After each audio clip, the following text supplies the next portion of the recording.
TDP అధినేత చంద్రబాబు సొంత నియోజకవర్గం కుప్పంపై వైసీపీ అధికార పార్టీ పలికే డాంబికాలకు చెక్ పెట్టే విధంగా టీడీపీ ప్రణాళిక సిద్ధం చేస్తోంది. వైనాట్ కుప్పం అని వైసీపీ నేతల నినాదానికి దీటుగా వైనాట్ పులివెందుల అంటూ టీడీపీ ఎమ్మెల్సీ ఎన్నికల్లో ఘాటైన సమాధానమిచ్చింది.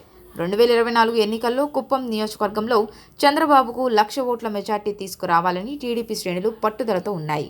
అందుకు అనుగుణంగా పార్టీ ఆధ్వర్యంలో కార్యాచరణ రూపొందించారు. దానిలో భాగంగా పార్టీలో సంస్థాగత మార్పులు చేపట్టారు. కుప్పం నియోజకవర్గ స్థాయిలో ఇప్పటివరకు ఉన్న సమన్వయ కమిటీ స్థానంలో నూతన కమిటీని నియమించారు. కమిటీ చైర్మన్గా ఎమ్మెల్సీ డాక్టర్ కంచర్ల శ్రీకాంత్ను నియమించినట్టు పార్టీ రాష్ట్ర అధ్యక్షుడు కింజరపు అచ్చెన్నాయుడు ప్రకటనలో తెలిపారు. కుప్పం నియోజకవర్గ ఇన్ఛార్జిగా డాక్టర్ పిఎస్ మునిరత్నం, కమిటీ కన్వీనర్గా ఆర్ చంద్రశేఖర్లు నియమితులయ్యారు.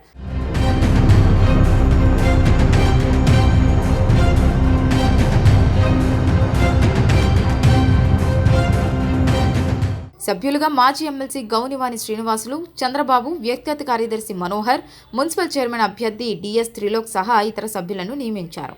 కుప్పం నియోజకవర్గ తెలుగు యువత అధ్యక్షులుగా గుడుపల్లి మండలం సెట్టిపల్లి గ్రామానికి చెందిన టి వెంకటేష్ నియమితులయ్యారు. కుప్పంలో పార్టీ బలోపేతానికి కోర్ కమిటీని ఏర్పాటు చేశారు. కమిటీలో పట్టణ అధ్యక్షులు ఎస్ రాజ్కుమార్, ప్రధాన కార్యదర్శి కె ఆర్మూగంతో పాటు 6 కౌన్సిలర్లు విజి ప్రతాప్ కుమార్, కన్నన్, సాంబశివన్, డాక్టర్ వెంకటేష్, త్రిలోక్లు సభ్యులుగా ఉన్నారు. సమర్థత, సామాజిక సమతౌల్యం కోసం పార్టీ పట్టణ, మండల కమిటీలు, అనుబంధ సంఘాల నాయకత్వంలో అవసరమైన మార్పులు చేసే అధికారాన్ని సమన్వయ కమిటీ చైర్మన్ డాక్టర్ కంచర్ల శ్రీకాంత్కు అప్పగించారు. జిల్లా, రాష్ట్ర స్థాయి పదవులలో ఉన్న టీడీపీ నేతలు వారి బాధ్యతలను సమర్థవంతంగా నిర్వహిస్తూ వచ్చే ఎన్నికల్లో బలోపేతంపై దృష్టి పెట్టాలని అచ్చెన్నాయుడు సూచించారు.